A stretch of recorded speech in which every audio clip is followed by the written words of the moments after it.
Mari kita memasuki saat pelayanan firman dengan hati yang kita siapkan, memohon Roh Kudus menolong kita supaya firman Tuhan yang ditabur jatuh di tanah yang subur. Mari kita berdoa. Kami datang kepadamu ya Kristus, menantikan perkataan-perkataan-Mu yang kudus. Ialah bukan hanya telinga kami yang terbuka, tetapi juga hati kami. Biarlah hati kami menjadi takhta suci-Mu. Biarlah firman-Mu mendapat tempat terbaik. Dan Roh Kudus, Engkau menolong agar firman Allah yang berupa benih-benih itu jatuh di tanah yang subur, boleh berakar, bahkan pada saatnya bertumbuh, berkembang, dan berbuah. Dengar doa kami di dalam nama Kristus Tuhan dan Juru Selamat. Kami berdoa. Amin.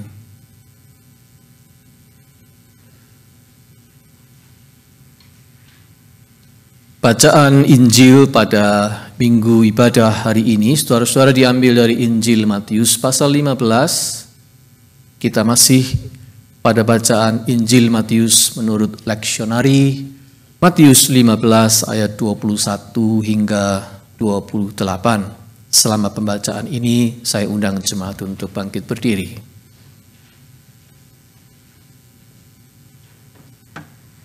Lalu Yesus pergi dari situ dan menyingkir ke daerah Tirus dan Sidon.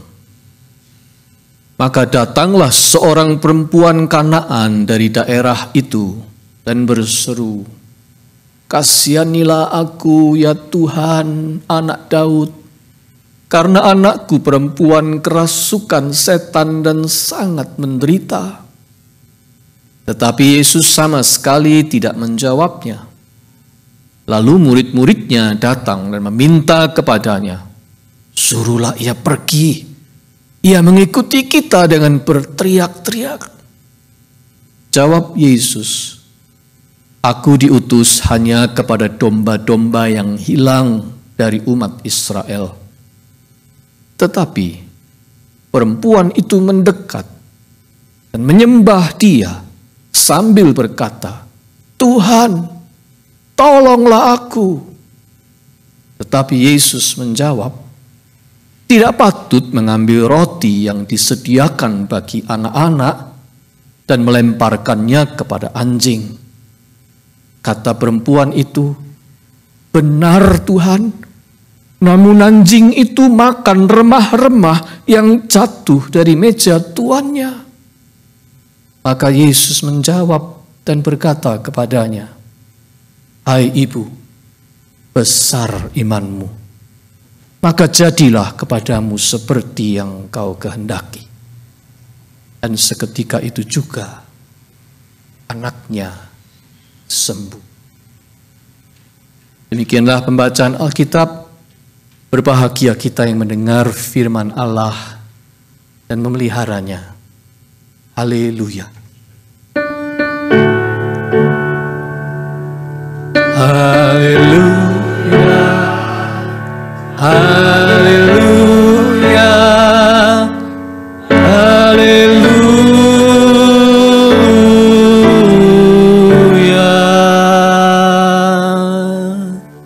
Jemaat, silakan duduk kembali.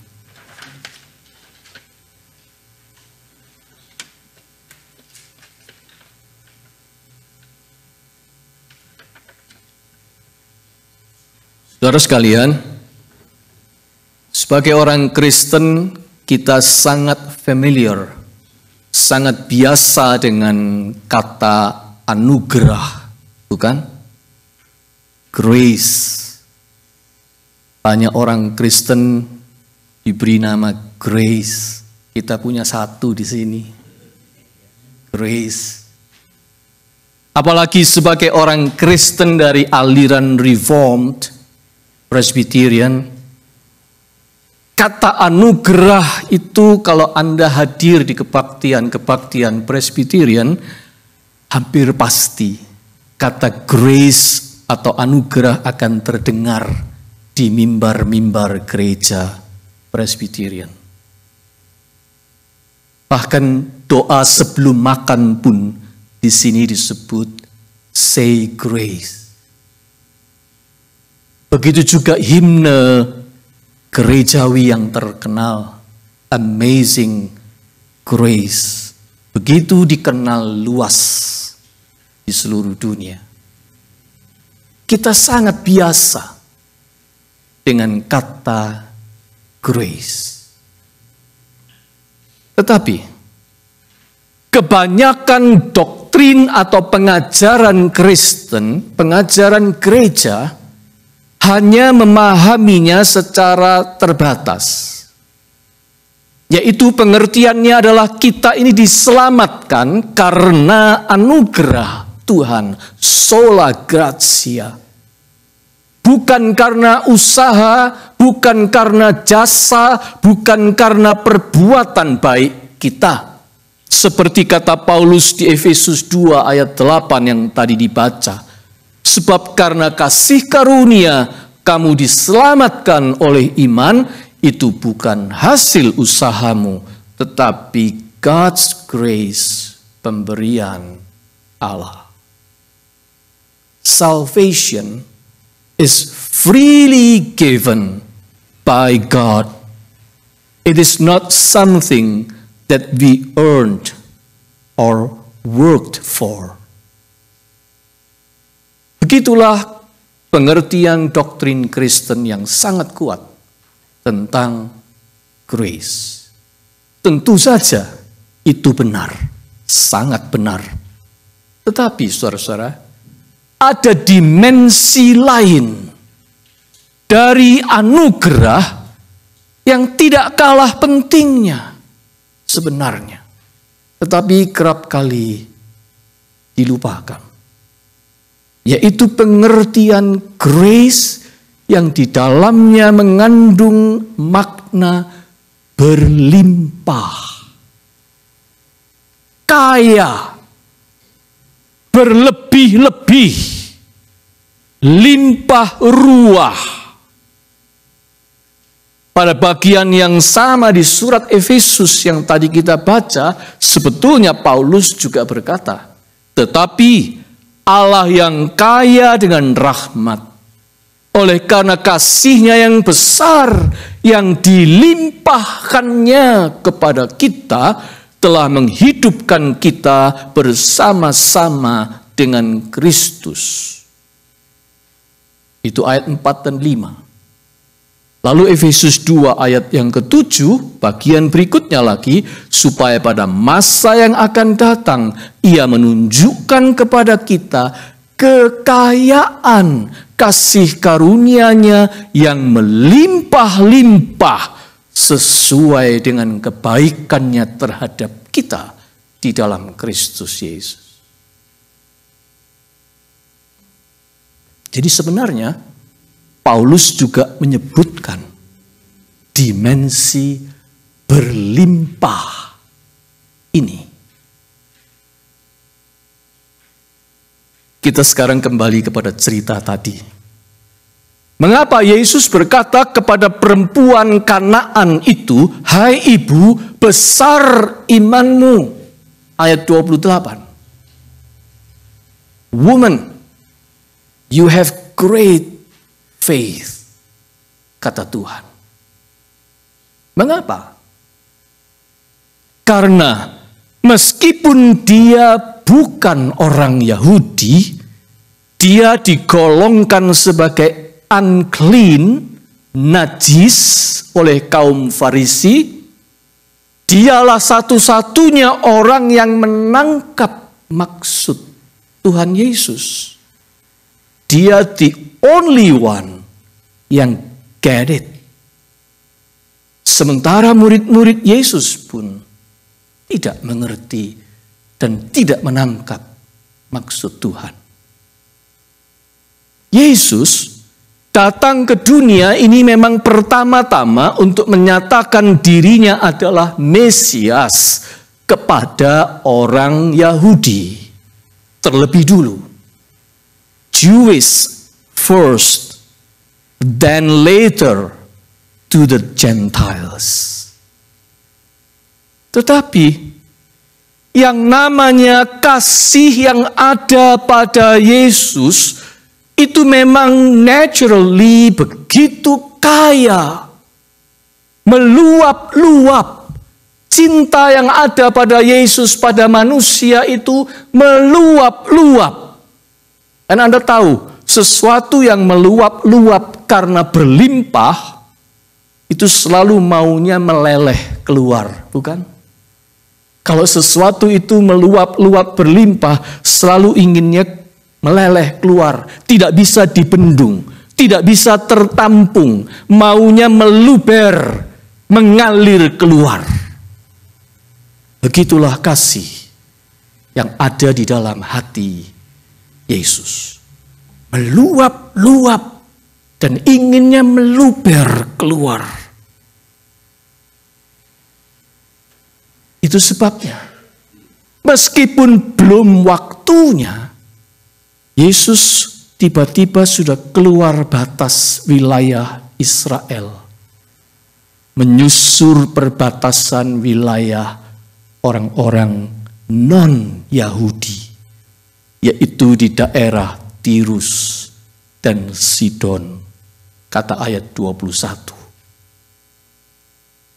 Sebab apa? Sebab compassionate heart yang Yesus punyai, hatinya yang compassionate itu terus merasakan getaran ingin meluber keluar dari batas orang Yahudi saja. Bahkan dia merasakan getaran di wilayah Tirus dan Sidon. Jantung Yesus berdegup keras menangkap sinyal ada jiwa yang sedang mencari dia. Ada hati yang merindukan belas kasihannya juga.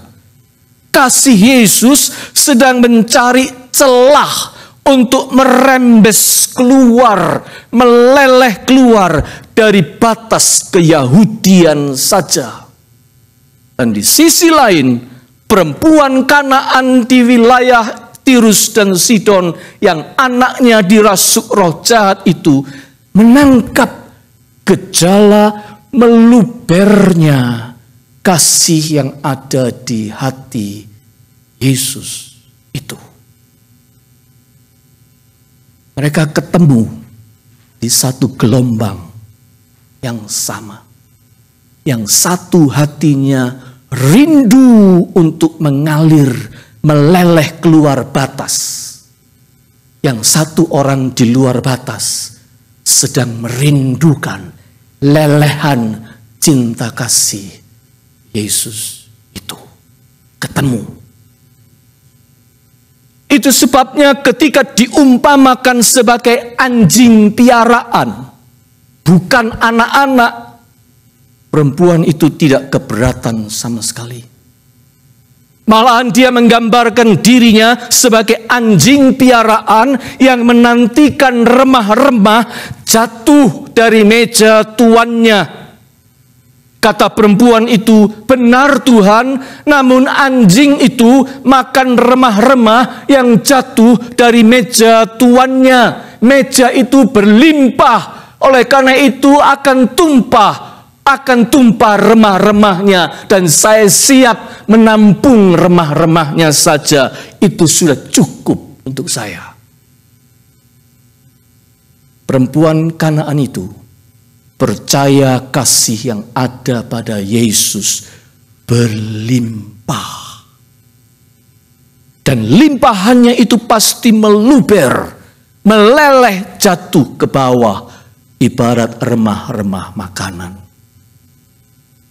Dan bagi dia, terkena aliran lelehan kelebihan itu, remah-remah itu, sudah cukup baginya.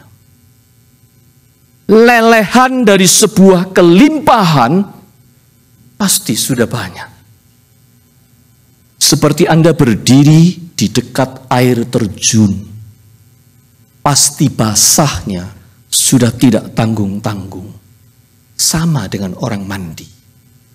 Karena Anda sedang berada di dekat air yang meluap-luap. Itulah kebenaran yang hendak disampaikan dalam cerita ini. Saudara sekalian, sesungguhnya semua yang ada pada Tuhan itu berlimpah. Kasih-Nya, kuasa-Nya, keagungan-Nya, keindahan-Nya, hikmat atau wisdom-Nya, mercy atau belas kasihan-Nya, kebaikan-Nya, kesabaran-Nya, kekayaan-Nya, anugerah-Nya, semua yang ada pada Tuhan itu berlimpah-limpah. Dan kelimpahan itu ada diberikannya kepada dunia ini. Universe, alam semesta ini diisinya dengan abundance, kelimpahan. Kelimpahan tercecer di mana-mana di alam semesta ini. Hanya kita sering tidak melihatnya, tidak menyadarinya, tidak get it. Tidak seperti perempuan Kanaan itu yang tahu artinya abundance.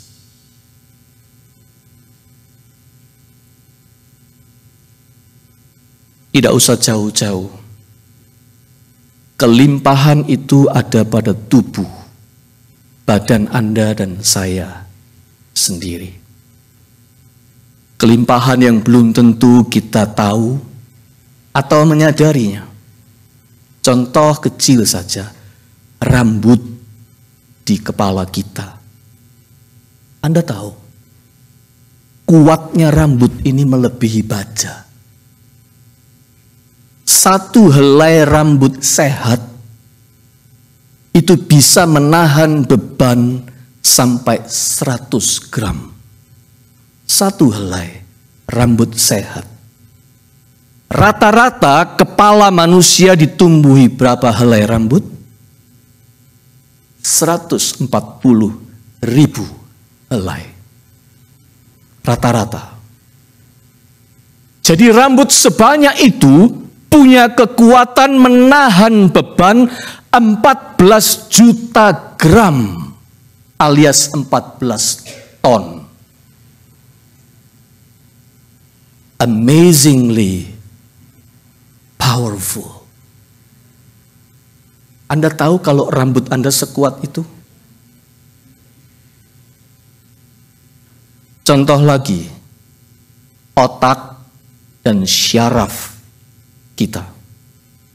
Otak kita itu terdiri dari 1 triliun sel dengan 100 miliar sel aktif.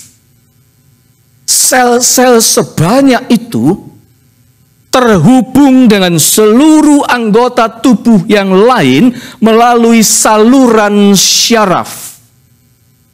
Yang kalau semua saluran syaraf itu disusun berjajar, panjangnya lebih dari 75 kilometer. Saluran syaraf kita yang di dalam tubuh kita ini kalau disusun berjajar, dawane, ya, panjangnya itu 75 kilometer.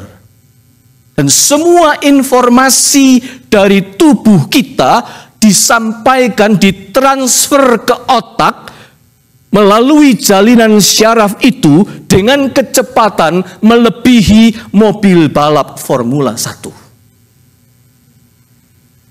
Tidak heran, karena saking cepatnya Otak segera menangkap, memproses, lalu memberi perintah ke seluruh badan kita with such amazing speed juga. Melebihi kecepatan mobil balap Formula 1. Itu abundance namanya. Tidak usah jauh-jauh. Di dalam tubuh Anda itu cuma 2 yang saya ceritakan. Semua belum lagi organ-organ yang lain. Semua yang ada pada tubuh kita itu punya fungsi yang luar biasa dan diberikan kekuatan yang amazing. Sebab yang menciptakan siapa? Yang menciptakan adalah Dia dengan mighty power yang abundantly flowing.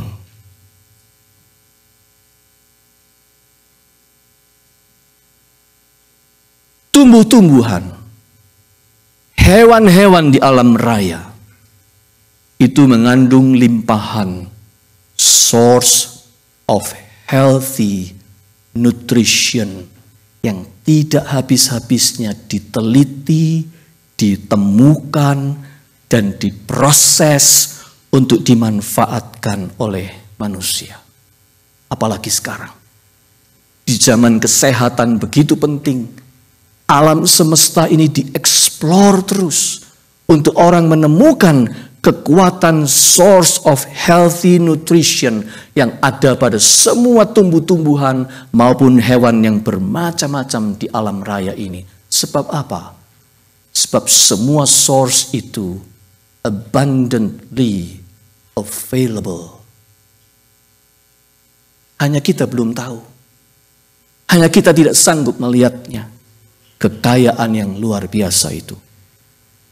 Alam ciptaan Tuhan ini penuh dengan resources yang multidimensi dan kaya sekali.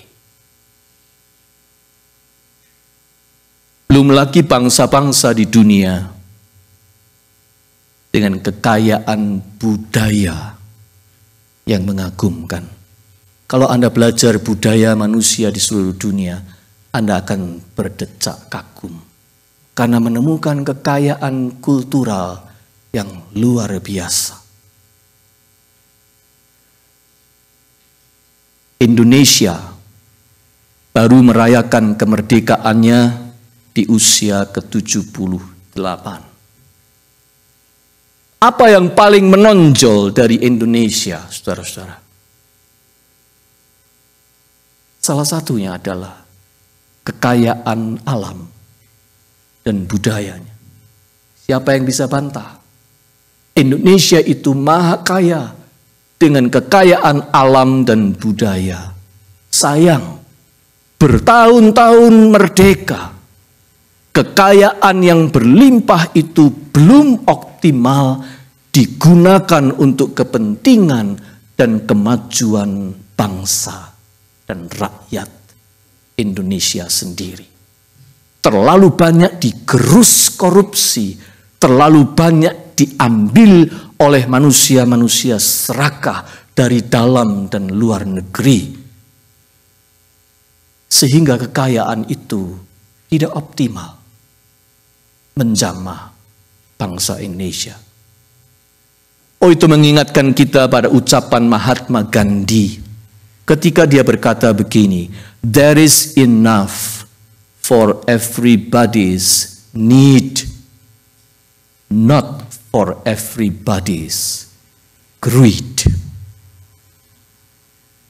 Kalau untuk menampung kebutuhan manusia, dunia ini sebenarnya lebih dari cukup. Tapi kalau untuk menampung keserakahan manusia, selalu tidak akan pernah cukup.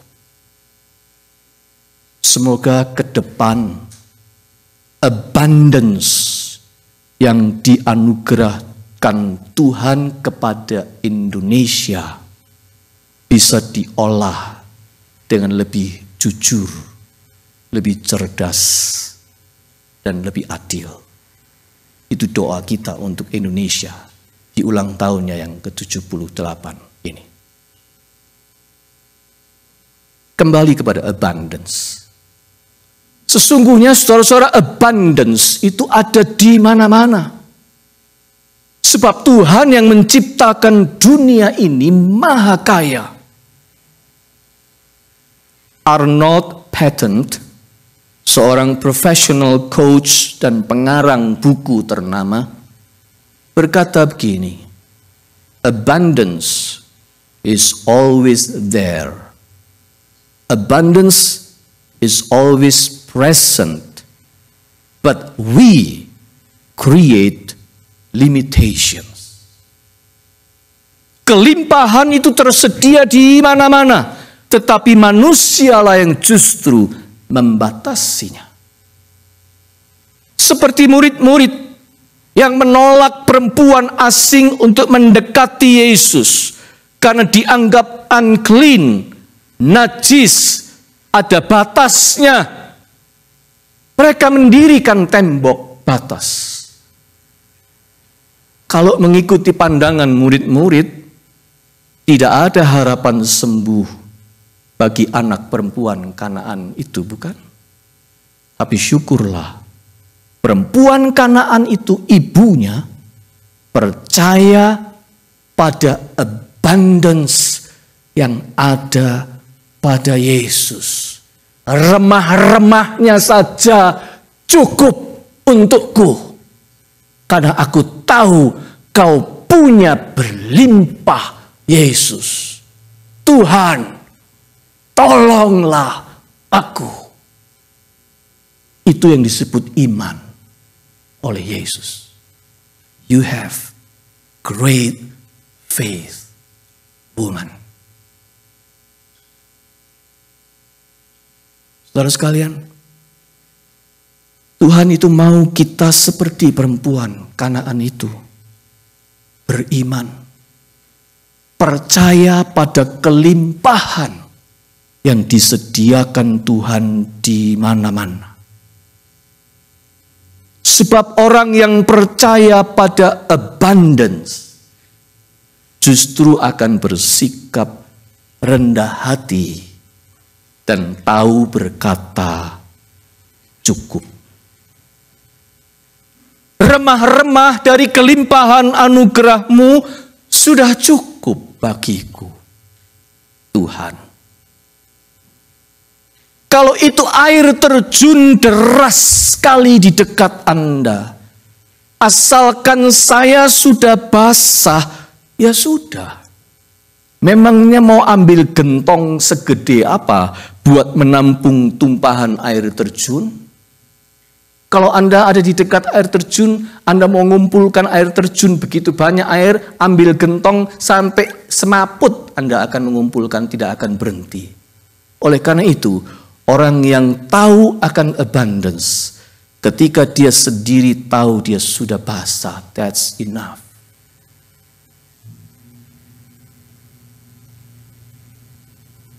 Disitulah letak paradoksnya. Orang yang serakah, rakus dalam hal apa saja. Orang yang serakah adalah dia yang takut kurang, bukan? Orang yang serakah itu orang yang takut tidak kebagian.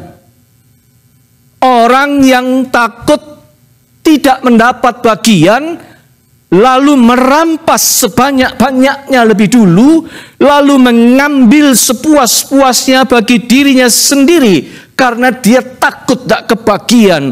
Tapi itu justru bukti bahwa dirinya tidak percaya pada abundance. Dia tidak percaya pada kelimpahan. Oleh karena itu, dia takut kekurangan dan takut tidak dapat bagian. Lalu dia merampas dengan rakusnya selagi bisa. Jangan bilang Anda orang beriman kalau dirimu serakah dan tidak tahu berkata cukup. Orang beriman adalah orang yang tidak mengenal vocabulary serakah. Karena dia tahu kalau orang itu dapat, untuk saya pun akan ada bagiannya. Karena yang menyediakan itu, menyediakan dengan berlimpah. Siapa yang percaya pada abundance, tidak akan menjadi serakah. Yang kedua, orang-orang yang percaya pada abundance akan menjadi orang yang gigih dan pantang menyerah. Sekalipun tampaknya kondisi memang sukar, resources menipis, inflasi menghadang, masyarakat sekeliling menghina dan merendahkan, komentar-komentar terdengar miring, situasi kurang berpihak. Tetapi orang yang percaya pada abundance, percaya belas kasihan Tuhan masih tersedia baginya. Kasih Tuhan itu meluap, mengalir, berlimpah. Tidak mungkin lelehannya tidak mengenai diriku. Seperti perempuan Kanaan itu yang tidak putus-putusnya berteriak, Tuhan kasihanilah, Tuhan tolonglah. Aku tahu padamu ada abundance. Aku kelimpahan lelehannya saja bagi aku sudah cukup menyembuhkan anakku. Kegigihan, ketekunan, usaha, kerja keras justru adalah bukti bahwa kita percaya anugerah Tuhan itu berlimpah. Oleh karena itu usahaku pasti tidak akan sia-sia. Karena persediaannya memang melimpah. Aku tak perlu khawatir, tak perlu cemburu iri kalau orang lain diberkati. Sebab persediaan berkat masih berlimpah untuk disalurkan kepadaku juga. Tuhan itu membanjiri bumi dengan anugerahnya yang berlimpah itu setiap hari. Oleh karena itu tidak mungkin kalau aku tidak menemukan aliran atau lelehan anugerah itu. Apabila aku berjuang, apabila aku berusaha, apabila aku tidak putus-putusnya berharap dan bekerja. Kegigihan adalah bukti kita percaya pada limpahnya anugerah Tuhan. Saya gigih karena saya tahu persediaan masih banyak. Asal saya berjuang, asal saya bersungguh hati, asal saya bekerja dengan keras, bagian saya pasti masih akan meleleh karena persediaannya berlimpah. Jadi jangan bilang Anda orang beriman kalau dirimu tidak gigih dan gampang menyerah. Beriman itu berarti justru Anda tidak gampang menyerah, kendati keadaan kelihatannya belum bersahabat. Tapi Anda tidak menyerah karena Anda tahu sumber berkat itu maha kaya. Manusia punya banyak restrictions dan limitation. Tapi sesungguhnya jagat raya abundance itu tidak terbatas. Tidak ada yang tidak mungkin. Minggu lalu saya ceritakan tentang Nick Vujicic. Bukan cuma dia saja orang seperti itu di dunia. Orang yang buntung tangan dan kaki. Yang bagi manusia lain betapa kurangnya orang ini. betapa mustahilnya dia hidup seperti orang normal. Tetapi Nick Vujicic orang yang percaya pada abundance. Dia percaya Tuhan itu berlimpah. Oleh karena itu dia berjuang keras dengan caranya sendiri, dengan apa yang masih dia punya. Dan akhirnya dia hidup jauh lebih normal dari banyak orang normal. Dan dia hidup memberkati orang. Dan dia merasakan betapa yang tidak mungkin itu ternyata mungkin. Di jagat raya abundance tidak ada yang tidak mungkin.